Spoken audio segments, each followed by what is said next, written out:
Olá pessoal, meu nome é Ricardo, eu sou professor de Direito Eleitoral aqui do curso Estratégia e nós vamos nessa videoaula tratar do seguinte assunto, pessoal. Vejamos lá. Veremos, portanto, pessoal, as questões de teoria geral do Estado, né?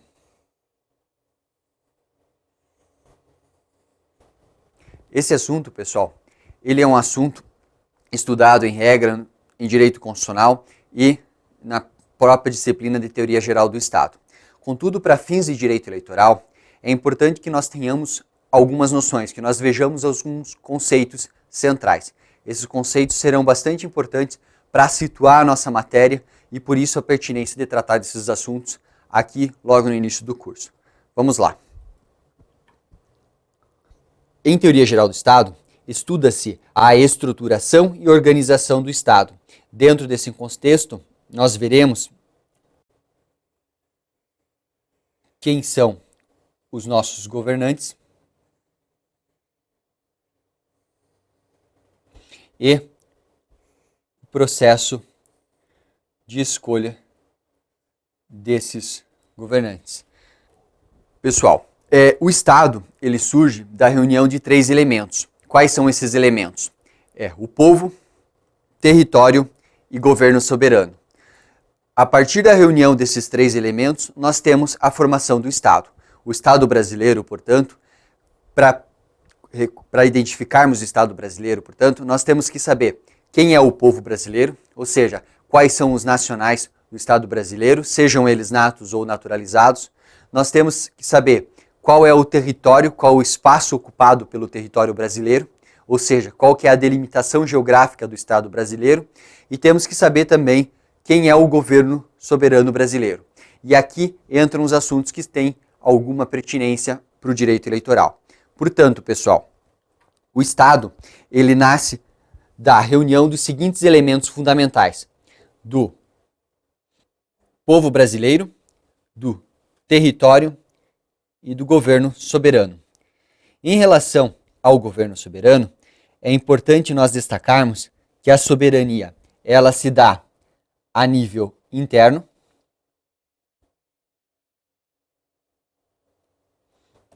e ela se dá também a nível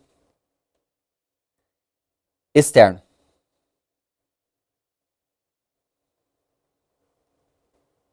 Ok? A nível interno, nós temos que o Estado brasileiro ele exerce o poder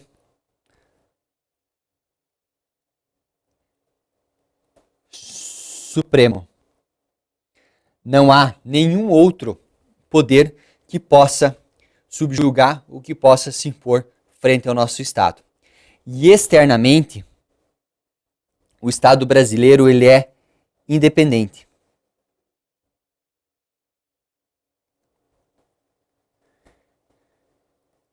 Ele se apresenta à comunidade internacional como um Estado independente e soberano.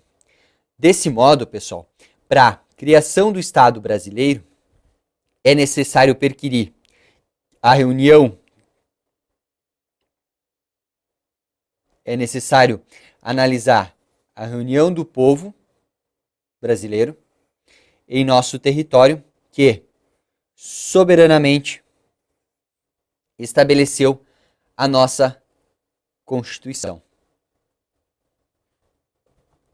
Que soberanamente estabeleceu a nossa Constituição. Ok? Sigamos.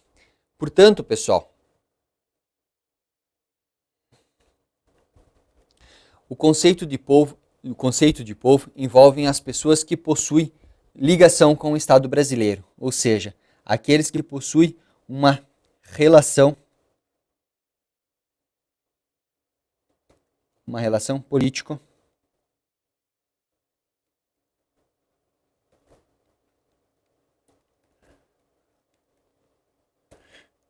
e jurídica com o Estado brasileiro. Todas essas pessoas que possuírem uma relação político-jurídica com o Estado brasileiro compreenderão o povo brasileiro. Aqui nós estamos a estudar quem são os nacionais. nós teremos aula futura para tratar sobre o tema. O território, como nós vimos, é a delimitação espacial de onde está situado o povo brasileiro.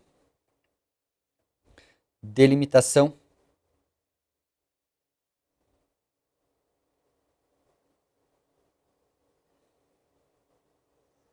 espacial de onde está situado o povo brasileiro. E o governo soberano refere-se à titularidade para o comando do nosso povo. Portanto, dos 3 elementos que nós vimos acima, nós extraímos desses 3 elementos aqui, pessoal, nós extraímos o conceito de Estado. No caso do Estado brasileiro, a Constituição, que é o documento supremo do nosso Estado, fixa alguns parâmetros. Vejamos lá, pessoal. De acordo com o artigo 1º da Constituição, a República Federativa do Brasil é formada pela União. É formada pela união insolúvel dos estados, municípios e do Distrito Federal. E se constitui num Estado democrático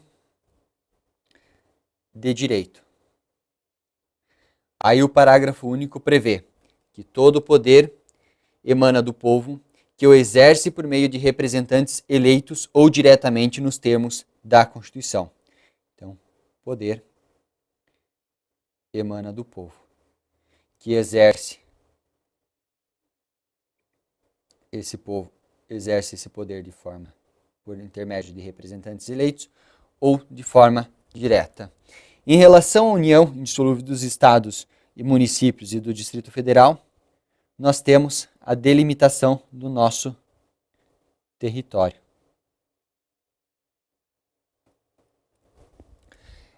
Além disso, nós temos a questão do nosso povo e do poder, que remete à ideia de soberania.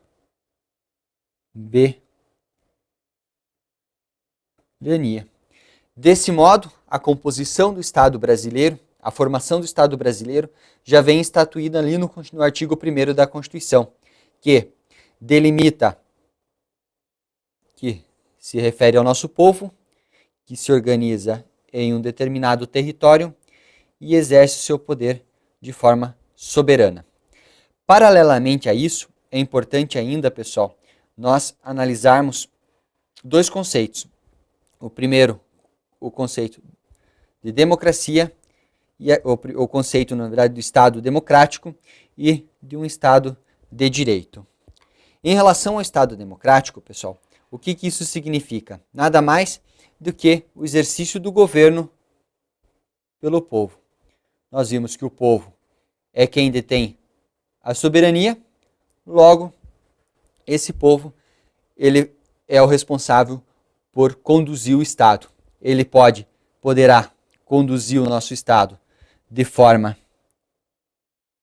direta,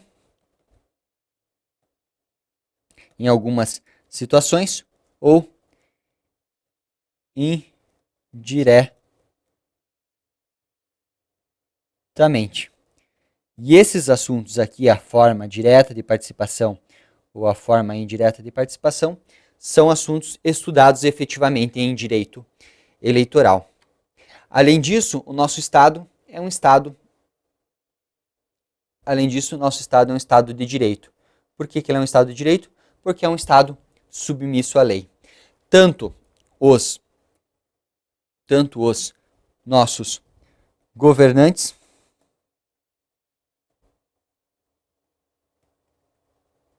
como os governados, população em geral, eles estão submissos à lei. Portanto, pessoal, o direito eleitoral nada mais faz do que estudar a forma legal de escolha democrática dos nossos representantes e de participação da população na democracia brasileira. Na sequência, pessoal, nós iremos analisar alguns conceitos gerais. Esses conceitos, eles são efetivamente estudados com detalhamento em teoria geral do Estado. Para fins do nosso estudo aqui, em que nós trazemos apenas algumas noções, é importante que nós saibamos relacionar cada uma das formas e cada um dos sistemas com seus respectivos conceitos. Nós não iremos aqui fazer um estudo aprofundado. Contudo, algumas regras gerais, algumas noções gerais são importantes. Desde logo, é importante que vocês memorizem o quadro que consta do slide. Vejamos lá, pessoal. Nós temos no Brasil a forma republicana de governo, nós temos a forma federativa de Estado, nós temos o sistema presidencialista de governo e nós temos um regime democrático de governo. Para fins de prova, é muito importante memorizar esse quadro. Nós trazemos aqui ao lado uma sugestão de memorização que é a que nós adotamos. Vejamos, as expressões ali, aqui listadas, elas são expressões que nós tradicionalmente lemos nos materiais ou vemos durante a aula, lemos num livro, por exemplo. É muito comum a gente ouvir falar de governo republicano. Da mesma forma, se fala em governo republicano, ok? Em Estado federativo, em sistema presidencialista. Também se fala bastante em regime democrático. A maior dificuldade é você saber definir se o governo republicano ele é uma forma ou se ele é um sistema. Ou você saber, por exemplo, se o regime democrático, enfim, se ele é uma forma ou se ele é um sistema.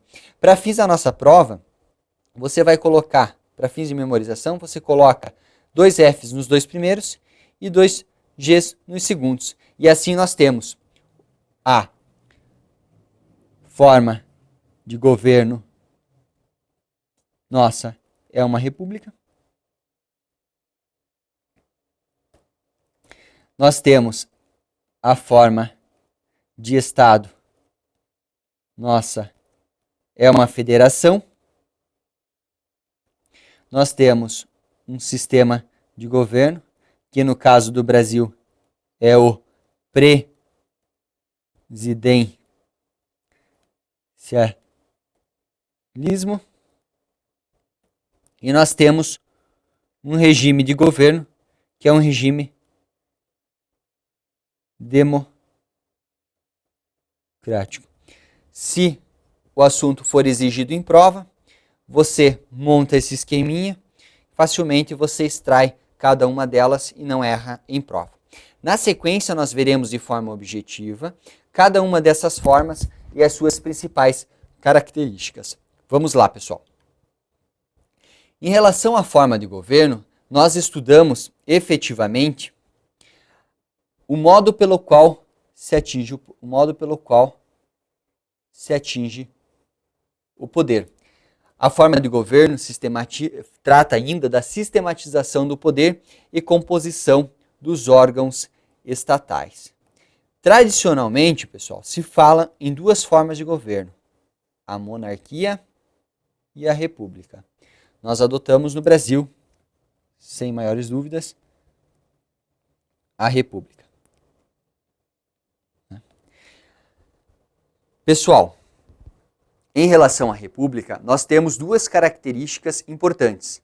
A primeira delas é a questão da eletividade e a segunda delas é a questão da transitoriedade do mandato. Nós veremos ali no slide, nós traremos de forma comparativa a república em relação à monarquia. A monarquia, por sua vez, ela se caracteriza pela vitaliciedade do mandato e pela hereditariedade. Em relação à monarquia, nós temos um rei. Esse rei, ele exerce o poder de forma vitalícia, ele não é em regra substituído, e quando ele eventualmente sai do poder, quem entra alguém que possua algum laço sanguíneo com ele. No caso, ele passa de pai para filho, ok? Vejamos os slides, pessoal. Portanto, na monarquia, nós temos a vitaliciedade e nós temos a hereditariedade. Na república, pelo contrário, nós temos a transitoriedade e a eletividade. A eletividade se reporta à eleição dos representantes, eleição dos representantes pelo povo para um mandato temporário.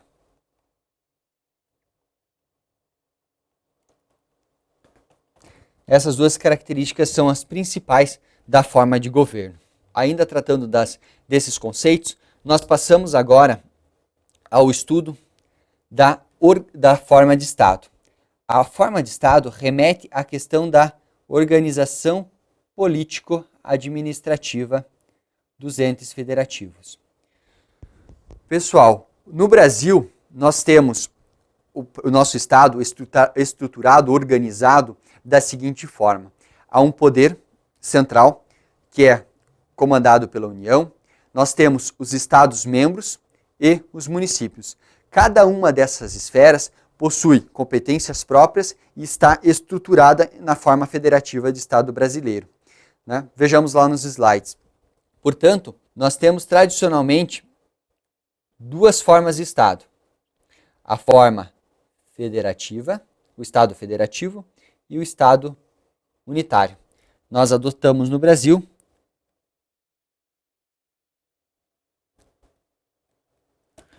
o Estado federativo. Comparativamente, pessoal, no Estado unitário, há uma concentração de poder no governo central. Em decorrência disso, não existe autonomia entre os entes federativos. Isso é bastante lógico. Se no Estado unitário o poder é exercido pelo governo central, ele não confere autonomia aos demais entes, mas sim ele repassa algumas atribuições. E nesse caso, há uma subordinação hierárquica dos demais entes. No caso, vamos pensar que fossem estados, eles estariam subordinados hierarquicamente ao poder central, que é quem detém e concentra em si todas as prerrogativas. Em relação ao Estado federativo, é diferente. Nós temos a descentralização do poder. Então, cada um dos entes federativos possui uma esfera própria de competência própria e autonomia. Assim, pessoal, a nossa Constituição, ela vai estabelecer ali nos artigos 20, 19, 20, 21 e seguintes, a competência de cada um desses entes federativos. A União possui um rol de competências próprias. Os estados também possuem um rol de competências próprias. O mesmo ocorre com os municípios. Cada um desses estados, dentro das suas respectivas esferas e poderes, eles possuem atribuições e competências específicas. Ninguém poderá nenhuma competência estabelecida, por exemplo, ao município, poderá ser executada pelo Estado. Haverá uma usurpação de competência e isso é inconstitucional. Portanto, a nossa Constituição assegura a autonomia e esferas de competência própria para cada um dos entes federativos. Ok, pessoal? Sigamos. Características da federação. Repassando lá rapidinho as duas primeiras. Forma descentralizada de organização do Estado, autonomia e esfera de competência própria. Além disso, pessoal, nós destacamos 3 outras competências. Vejamos ali. Primeira delas, os estados participando da vontade nacional. Vontade nacional. O que significa isso? Significa que nós temos um Senado Federal, que ele atua lá no Congresso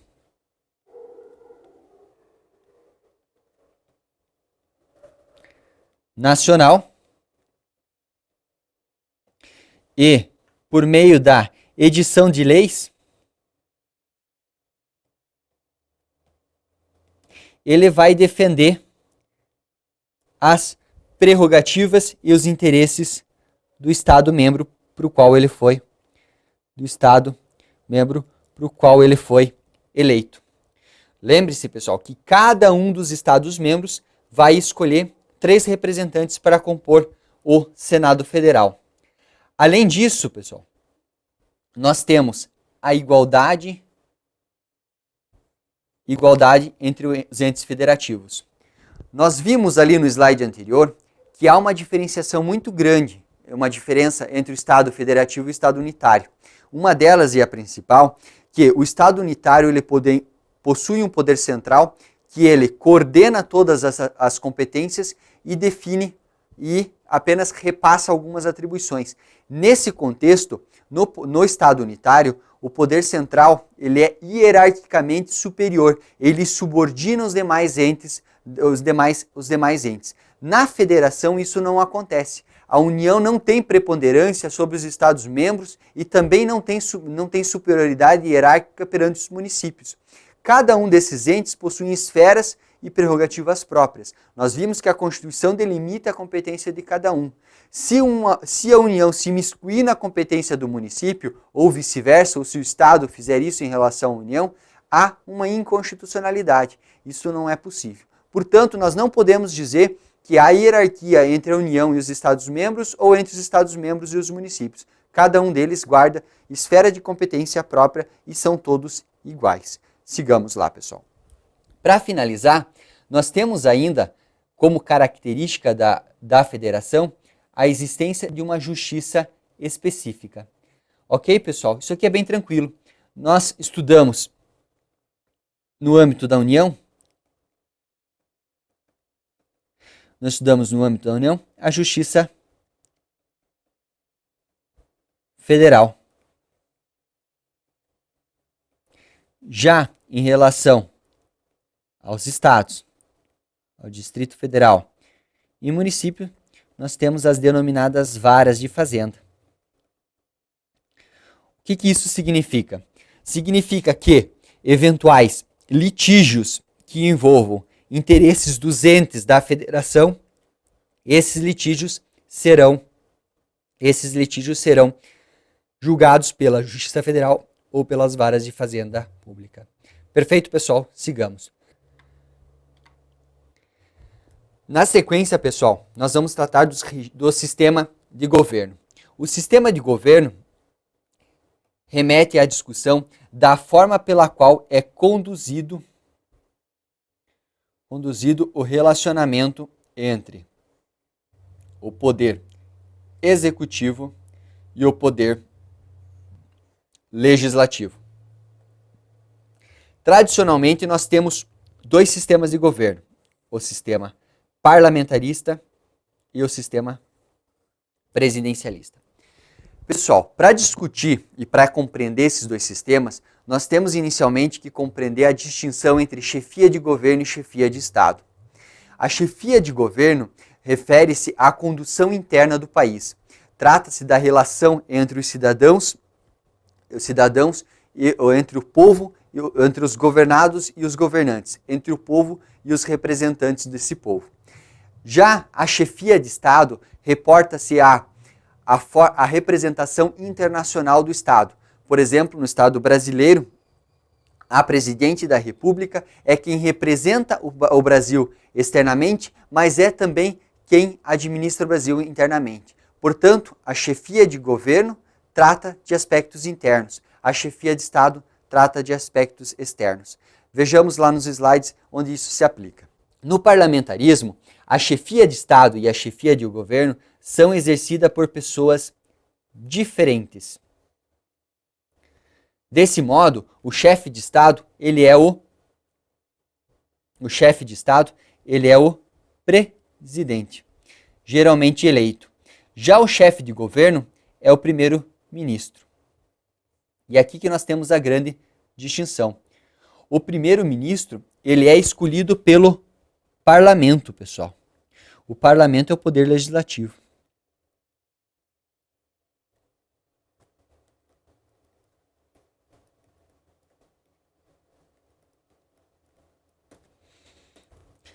Isso não vai acontecer em relação ao presidencialismo, tá?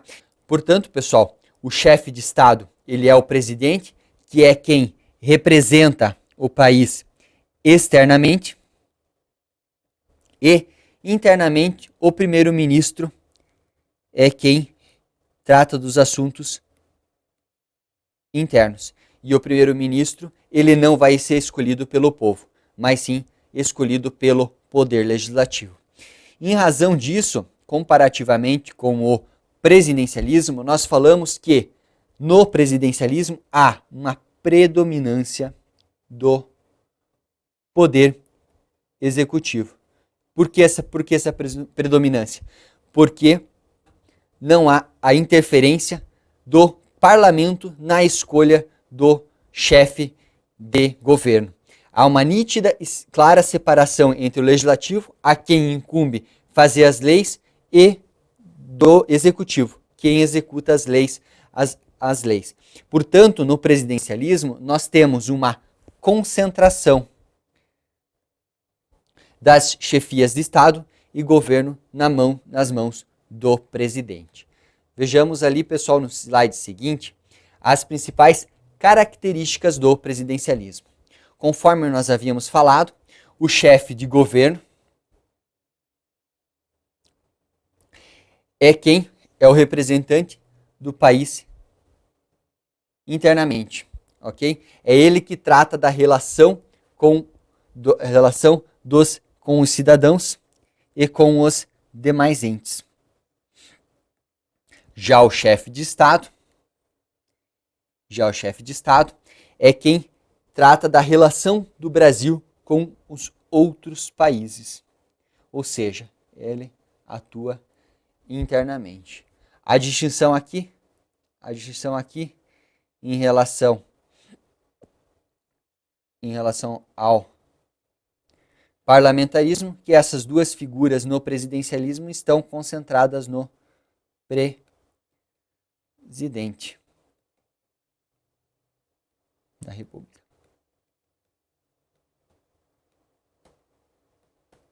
Ok? Portanto, nós temos uma preponderância do poder executivo. A chefia de governo é ocupada pelo candidato que alcançar o maior número de votos, conforme a Constituição determina, e que nós veremos na medida no desenvolver das demais aulas. Por fim, o mais importante está ali no último item, pessoal, que é o quê? Que o poder legislativo, ele não participa diretamente do governo. O poder legislativo compete fazer leis. Ao poder executivo compete o governo do país. Por isso que nós falamos que há uma distinção clara no presidencialismo entre poder legislativo e poder executivo. Na sequência, pessoal, nós vamos tratar do sistema de governo. O nosso sistema de governo, como nós vimos lá no artigo 1º, é o sistema democrático. O sistema democrático, ele difere do sistema das autocracias, dos sistemas autocráticos, simplesmente pela forma de que a condução do poder é pelo povo. Nos sistemas autocráticos, a condução do poder se dá por determinados grupos sociais ou por determinados grupos políticos. Há uma imposição do poder sobre a população. Numa democracia isso não acontece. Numa democracia, como é a brasileira, nós elegemos os nossos representantes que irão cuidar dos nossos interesses. E eles ficam sujeitos ao lastro do poder exercido pelo povo, que tanto poderão colocá-los como poderão retirá-los do poder, caso não cumpram com o que vem previsto na Constituição. Sigamos, pessoal. Em relação ao regime democrático, do mesmo modo, nós já abordamos esse tema, aqui apenas para nós deixarmos bem aparadinho. O regime democrático é o que permite a aplicação do direito eleitoral, que ele trata da convergência entre o povo e os governantes, dada a interação entre ambos, ok? Nós temos uma democracia. Com isso, nós encerramos a análise de cada uma das formas e dos sistemas e do regime de governo. Para fins de direito eleitoral, é importante que nós saibamos quem é quem. Lembrem-se daquele quadro que nós vimos no slide inicial. E é importante também ter ideia do conceito de cada um deles.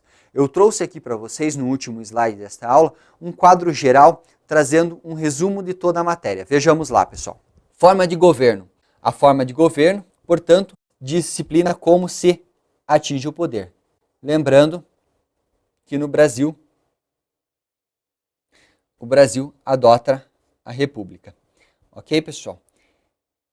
Em relação à forma de Estado, a forma de Estado remete à organização político-administrativa. No caso do Brasil, nós temos uma forma federada de Estado. É um Estado federal. Em relação ao sistema de governo, trata-se do relacionamento entre o poder executivo e o poder legislativo. O Brasil, como nós vimos, adota o presidencialismo. Por fim, em relação ao regime de governo, ele trata da relação entre administrado e quem administra, entre o governo e o povo. Trata da convergência dos interesses de um com o outro. E, portanto, o nosso regime é o regime democrático. Com isso, pessoal, nós encerramos essa aula, encerramos a nossa aula referente ao tema de teoria geral do Estado. Até a próxima.